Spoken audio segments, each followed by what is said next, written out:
Hey folks, we got something a bit special in today. This, I am told, by our friend Pete from Short Circuit down in Sandgate. This, apparently, is a computer from an Apache helicopter, or at least a computer for plugging in and servicing and viewing the diagnostics and things of an Apache helicopter. You know, these Apache helicopters, these things. So we're going to hand this over to our resident computer expert, Simon, and see what he can make of it.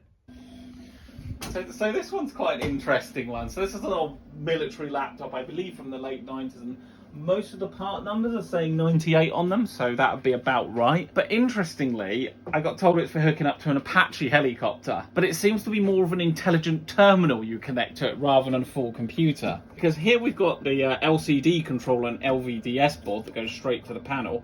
I initially thought it was plasma, but the CFL drivers basically proved that it's LCD. And then this connects down to this board, which is almost like a power and data signal distribution board, because on the back here, it's nicely labelled. We've got keyboard, mouse, which goes to the unit down there, and host, which will go to the actual helicopter. And then we've just got VGA for another display output and 2 audio outputs. On here, that also goes through to this board.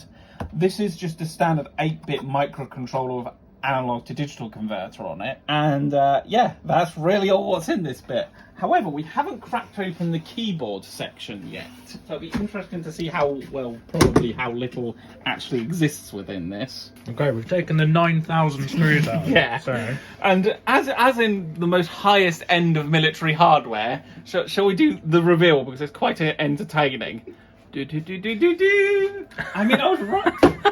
I was right about there not being much in there. Wow. However, it is a Cherry keyboard made in Germany, so they weren't cheaping out. And then this is just a trackball controller. So yeah, this pretty much confirms it. We're missing half the cable anyway, but this is just a terminal for hooking up to an Apache helicopter. Mm-hmm. So now the museum has to obtain themselves an Apache helicopter. Mm. Oh, yeah. I love that. That's incredible. Just in case you ever fit. I mean, it's literally just sticky taped in there. It really is. So what is that? Just a metal plate. I think it's just to press that down. Press that down. Because that will probably... Oh, I know what this is for. On the other side, there is this rubber membrane to stop dirt going in the keyboard. Yeah. So that's just where it's just stuck to the back of it. I see. But the fact they just didn't even use anything bespoke there, just like, should be right, just shove a standard keyboard in there. I mean, why not? Yeah. It works. It works. Do you think there's a way possibly to put anything into this to get the screen displaying something? It's figuring out the power, because I think the power goes into the keyboard bit here. Okay. Into the Dean's connector here. Yeah. And then out through the keyboard connector here into the head unit. Sure. And then, of course, it links off to the so-called helicopter. You could potentially get away with just getting hold of the computer unit, but then you have to figure out how to power that.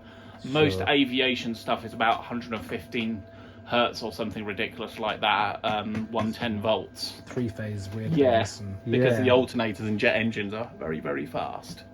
Okay, because I know what all the comments are going to say. Can it play Doom? Not without a computer hooked to it. Okay. Well, computer hooked. Watch this space. We might do something with it. We may do. And if anybody knows where we can get an Apache helicopter, send us an email. Yeah. All right. It'd be really cool of you to support us on Patreon or make a one-off donation through the YouTube Super Thanks. Buy me a coffee, link in the description. And on the website there are also some sample pack downloads of loads of things like the drum machines and the telephone exchange clicky clacky noises, so you can cut up the samples and put them in your music. Right, we'll see you in the next one.